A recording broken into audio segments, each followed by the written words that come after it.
ఈరోజు లంచ్లోకి అయితే నేను పాలకూర పప్పు చేస్తున్నాను. దానికోసం కందిపప్పును ముందుగా వాష్ చేసి పెట్టుకున్నాను. అలాగే పాలకూరను శుభ్రంగా వాష్ చేసుకొని ఇలా కట్ చేసి పెట్టుకున్నాను. ఇప్పుడు పాలకూరను పప్పులో వేసేసుకొని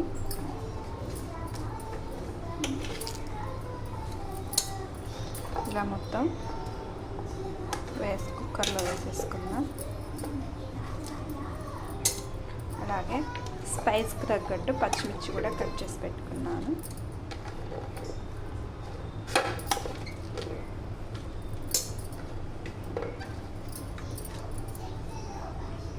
కొంచెం చింతపండు, కొద్దిగా పసుపు, కొంచెం ఉప్పు,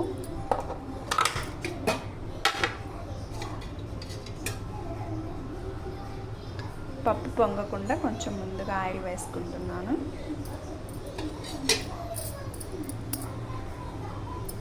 ఇప్పుడు ఇవన్నీ మునిగేలా వాటర్ పోసుకుందాం.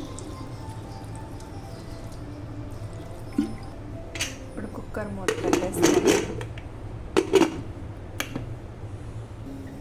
స్టవ్ మీద పెట్టుకొని మీడియం ఫ్లేమ్లో 3 విజిల్స్ వచ్చే వరకు ఉడికించుకుందాం. పప్పు ఉడికేలోపు పోపుకి అయితే ఈ విధంగా రెడీ చేసి పెట్టుకున్నాను. పోపు కోసం ఉల్లిపాయ, ఆవాలు, మినప్పప్పు, పచ్చిశనగపప్పు, కరివేపాకు, జీలకర్ర, ఎండుమిర్చి, కొత్తిమీర. పప్పు అయితే ఈ విధంగా మెత్తగా ఉడికిపోయింది.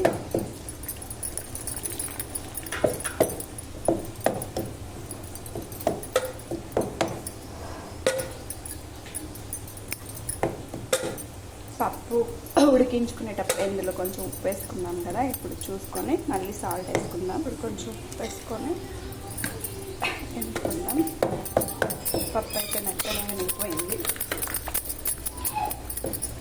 ఇప్పుడు పోపు పెట్టుకుందాం. బాండి పెట్టుకుందాం.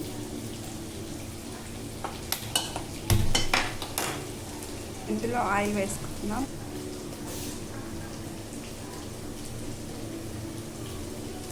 ఆయిల్ వేడెక్కాక శనగపప్పు, అలాగే మినప్పప్పు,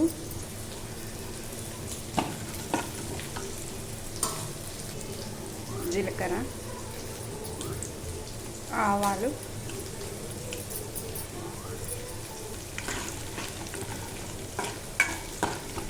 ఇప్పుడు కట్ చేసి పెట్టుకున్న ఉల్లిపాయ,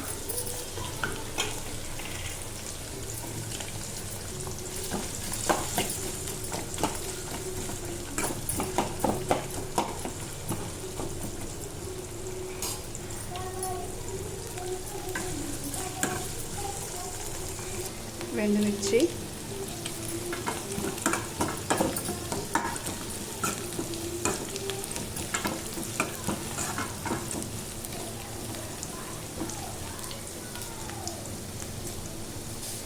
కరివేపాకు, కొత్తిమీర,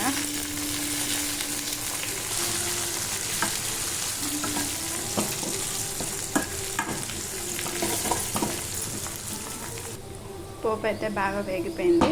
ఇప్పుడు దీన్ని పప్పులో పోసేసుకుందాం.